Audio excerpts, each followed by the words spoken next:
on to the last speaker, Dr. Ritesh Narula. He will be speaking on intraocular foreign body removal.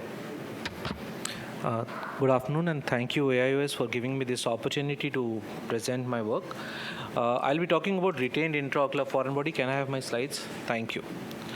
So, retained intraocular foreign bodies carry quite a special consideration in setting of open globe injuries, and about 40% of open globe injuries, it has been said, that contain at least one IOFPs.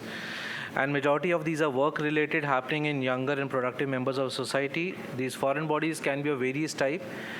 The location of the foreign body, the composition, size, associated anomalies along with foreign bodies such as cataract, end-off, all we have to consider when we are thinking of removal of these foreign bodies.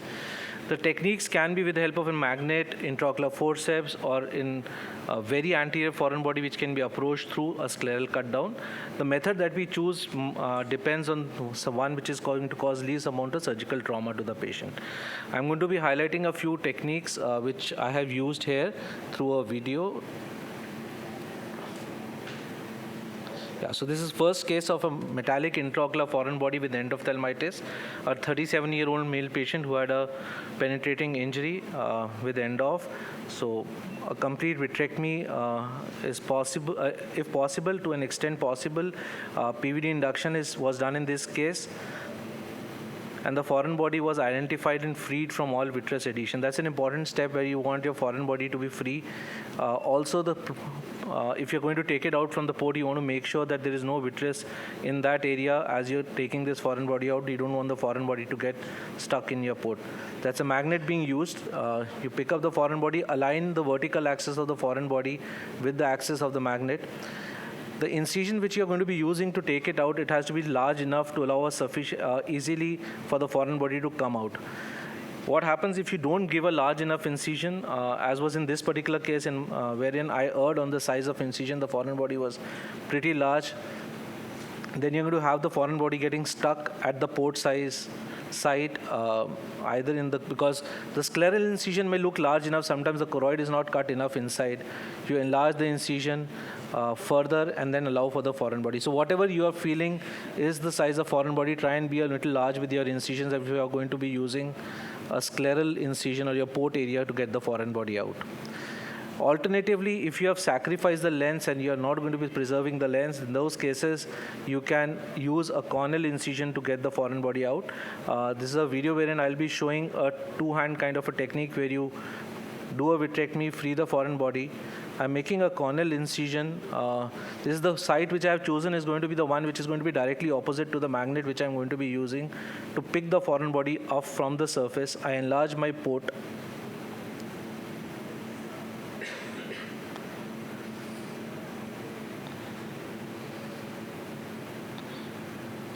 The port needs to be enlarged about 20 gauge so that I get my magnet to pick up the foreign body, and then using a handshake technique you can get the foreign body out through your corneal incision. This is another interesting case, a rare case of a copper wire foreign body there, causing chalcosis chalcosis features on the fundus with a cataract which was also showing pigmentation. The cataract surgery was done, the nucleus was emulsified, the vitrectomy was completed, and a wire was detected. Again, herein the forceps was used because the foreign body is not a magnetic foreign body. A forceps was used, all the vitreous was freed around it, and this copper wire was then removed again through an handshake technique. This was thin enough so it was taken out through the port itself, and then a lens was put. You could see the signs of the fundus changes in this particular eye.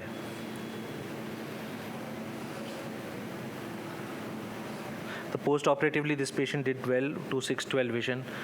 What to do with non-magnetic foreign body? Another video wherein the cornea was severely damaged because of a blast injury. He had multiple foreign bodies impacted on the cornea. Herein we had to use our help of our cornea surgeon, wherein a temporary keratoprosthesis was placed after removing the corneal button. The temporary keratoprosthesis was sutured. Subsequently, the vitrectomy was completed and the foreign body was removed with the help of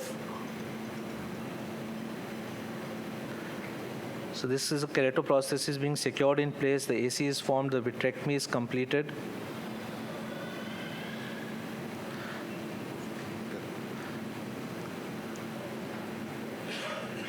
The fundus had multiple stone foreign bodies. And herein a forceps is used to pick up these foreign bodies after completing the vitrectomy. As always, enlarge the port and a forceps is used to pick up the stone particle, grasped and taken out. Sometimes, and then subsequently the keratoprostheses were removed and the graft was sutured in place.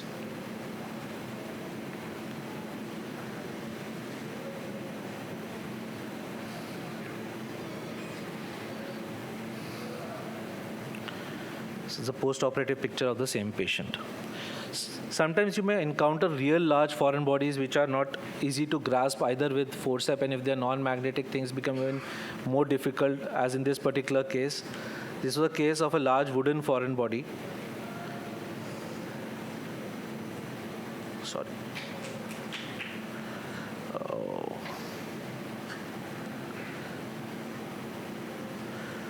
I think the video got stopped in between. Can you play the video again?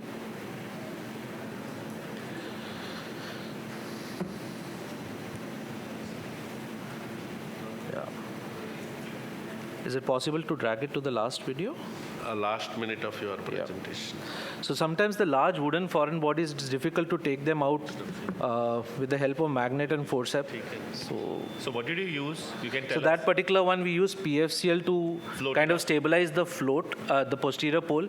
It was heavy enough to not allow PFCL to float it up. Oh. So PFCL was used, then a vectis was put under the foreign body to Wow. take out a large wooden foreign body. Great. No, So I video think you've got shown a stopped. myriad of cases, and I think we've learned a lot. Yeah.